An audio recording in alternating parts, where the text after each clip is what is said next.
राष्ट्रवादी काँग्रेस पक्षातला एक महत्त्वाचा चेहरा असणारे अनिल पाटील आपल्यासोबत आहेत. आपण त्यांच्याशी बातचीत करणार आहोत. 2 दिवसीय शिबिर तुमचं संपन्न झालं. काय साधारणपणे शिबिराच्या माध्यमातून चर्चा झाली? अजित पवारांचं मार्गदर्शन या संदर्भात काय सांगा?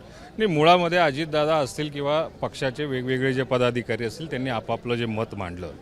लोकसभेच्या नंतरचा प्रवास, विधानसभेच्या नंतरचा प्रवास, विधानसभेच्या अगोदरचा प्रवास, याच्यामध्ये संघटनात्मक दृष्टिकोनातून आपण काय काय बदल केले पाहिजे, रचनेमध्ये काय बदल केले पाहिजे, पुढची वाटचाल कशी असेल आणि सरकारचा फायदा जास्तीत जास्त विकासाच्या दृष्टिकोनातून जनतेपर्यंत कसा पोचवायचा आणि त्या माध्यमातून संघटनाही कसं वाढवायचं, या सगळ्या गोष्टींवरती प्रामुख्याने चर्चा झाली. आनंद आहे आणि संपूर्ण राज्यातले जे पदाधिकारी आले होते ते आज खुश होऊन परत घरी जात आहेत. धनंजय मुंडेंचं भाषण जे आहे ते प्रचंड आक्रमक झालं. बीडमध्ये मीडिया ट्रायल सुरू आहे असं त्यांना गंभीर आरोप केला. नाही, आता हे वस्तुस्थिती, आपलं काही कारण नसताना कुठल्याही मंत्र्याला केवळ फक्त टार्गेट केलं जातं आहे.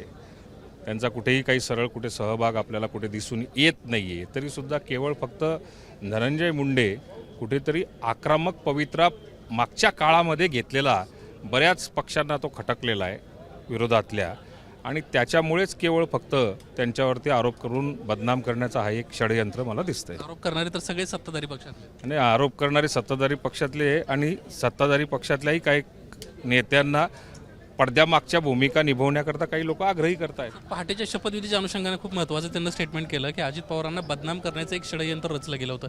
नेमकं ते कोणी, शरद पवारांना षडयंत्र रचलं होतं की भाजपनं षडयंत्र रचलं? याबाबत अजितदादांनी यापूर्वीच खुलासा केलेला होता की ह्या सरकारमध्ये सामील होण्याच्या, भारतीय जनता पार्टीबरोबर अलायन्स करणे आणि सरकारमध्ये समावेश आणि सामील होण्याच्या दृष्टिकोनातून वेगवेगळ्या स्तरावरती 2019च्या आधीच 2014पासून चर्चा अनेकदा झालेल्या होत्या.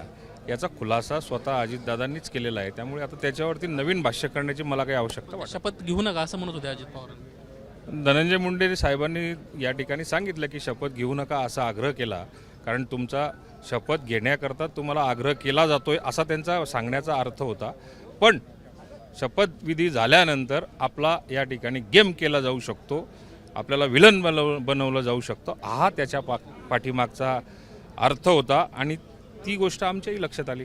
शरद पवारांवर निशाणा. आता ज्याने तो घात केलेला असेल किंवा डोक्यात असेल त्याला ती गोष्ट समजेल.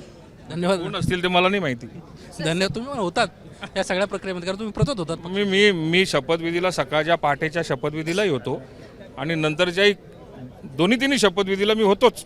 प्रतत म्हणून काहीतरी अगदी तुम्हाला कळलं असेल ना, तुमची लिस्ट तुमच्या सह्या झाल्याशिवाय तर पुढे विषय जाऊ शकतो. नाही, मी त्यावेळी प्रतोद नव्हतो.